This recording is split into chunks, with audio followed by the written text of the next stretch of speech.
The Wire has some of TV's most terrifying villains. Marlo Stanfield, Stringer Bell, Chris Partlow and Snoop.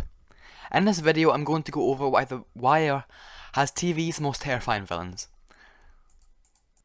We'll start with Stringer Bell. Stringer is the main villain for the first 3 seasons of the show.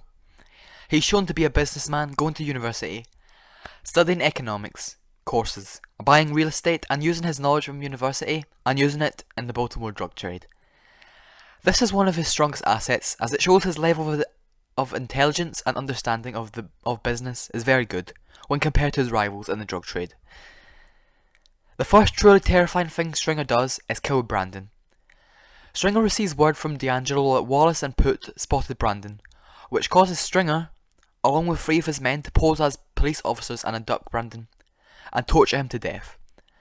Now we don't see the torture, but what he does is probably more terrifying, as when you see the state of Brandon's body and the way it was displayed to warn Omar to stay away from the pit is truly terrifying.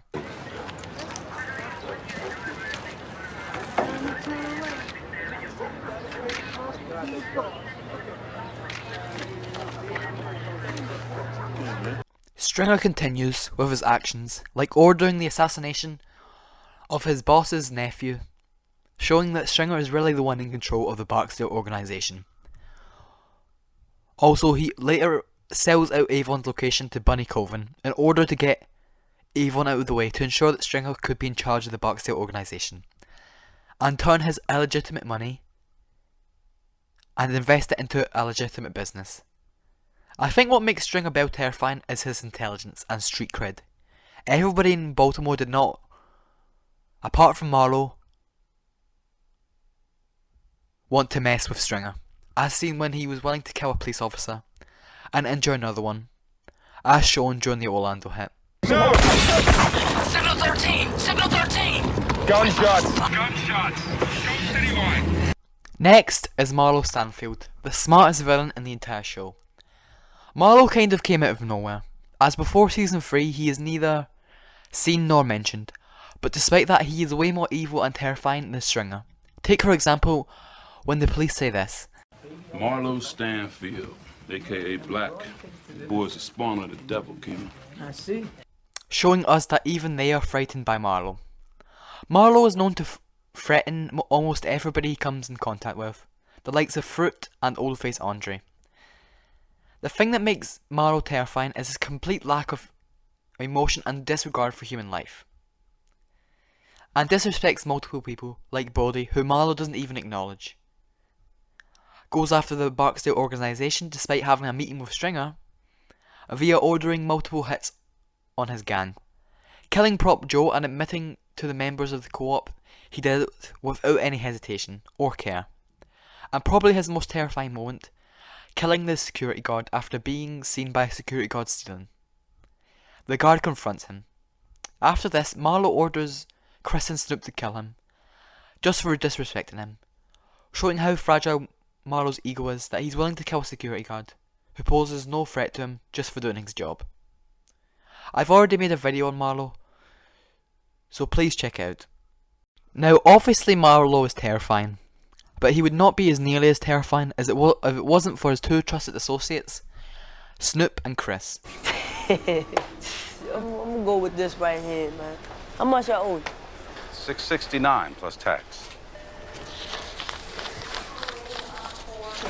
No, you just pay at the register. No, man, you go ahead and handle that for me, man. And keep the rest for your time. This is $800. So what, man? You earned that bump like a motherfucker, man. Keep that shit. First we'll start with Snoop. Snoop is the prodigy of Chris Partlow. We see her first murder when she kills Rico in a drive-by shooting on Put's corner.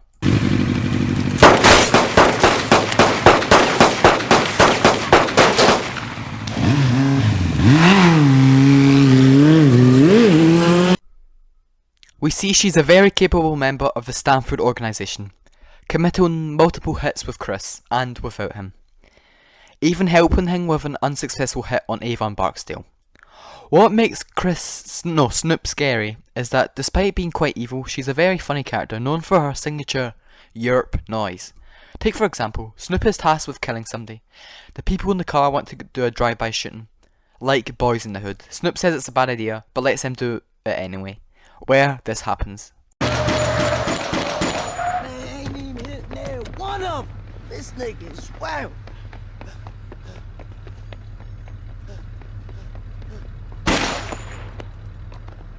Fuck them West Coast niggas. And be more, we aim and hit a nigga, you heard? Now, Snoop is very scary due to her precision and following every order without any hesitation. But she pales in comparison to Chris Partlow. Chris Partlow is the second in command in the Stanfield organisation. He has the highest body count in the show, that being 35, though most were off screen. Now, Chris compared to Marlo is shown to be kind of sympathetic. He takes a liking to Mike and does kill Michael's dad, which hints that Chris was also abused as a child. But I think this is a facade written by the writers, as David Simon probably wanted a more three-dimensional villain, who was not just totally evil. But taking away those sympathetic aspects of Chris, he is a total monster. He kills tons of people in cold blood, like Prop Joe, multiple people in the vacants, and even killing a guy in the street while people are around, without something covering his face. I know. Yo, who the fuck is you talking? Oh, shit. Like that. Fuck that nigga. Also, Marlo orders Chris to kill people who disrespect him, like the security guard, the New Yorker. And when Junebug says that Marlo is gay, Marlo orders Chris and Snoop to murder Junebug's entire family, the only person surviving being a child, whom Mike lets go. But I think the most terrifying of Chris Partlow we see is when he is after Omar. Marlo and Chris come up with a plan to frame Omar for a murder, via staging a robbery, via Chris killing an innocent bystander and making it look like a robbery. The plan works out, but Omar is later freed by Bunk, who probably knew that Omar did not do it. Chris then goes after the people close to Omar, including Butchie, who refuses to give up Omar's location, leading Chris to kill Butchie in cold blood. Chris does eventually get involved with a shootout with Omar, but Omar escapes via jumping off the balcony. Now, why I think Chris is at his most terrifying when after Omar is his need to kill him, killing everybody close to Omar to ensure that he comes out of hiding. And when Omar is killed, you can see the look of disappointment on Chris's face, as it is implied throughout the show that Chris served in the military, possibly during the 90s, which gives us a reason for his precision with guns and being used to killing people, but also gives us a reason that Chris is used to always getting his target, but this time he didn't kill Omar, that would have cemented Chris's name in the street, as kids like Randy even thought that Chris was like some sort of zombie master.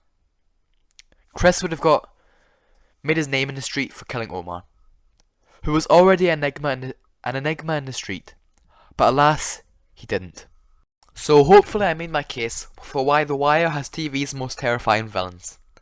I think it's one of the greatest shows of all time, and still to some extent underrated.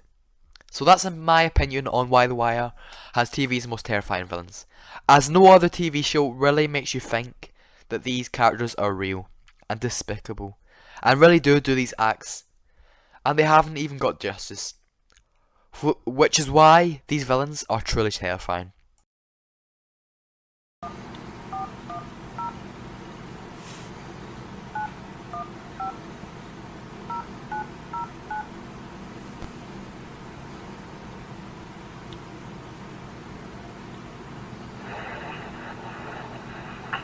What the fuck you know about what I did on my mom, motherfucker? My name is Snoop. I'm going to go down in the corner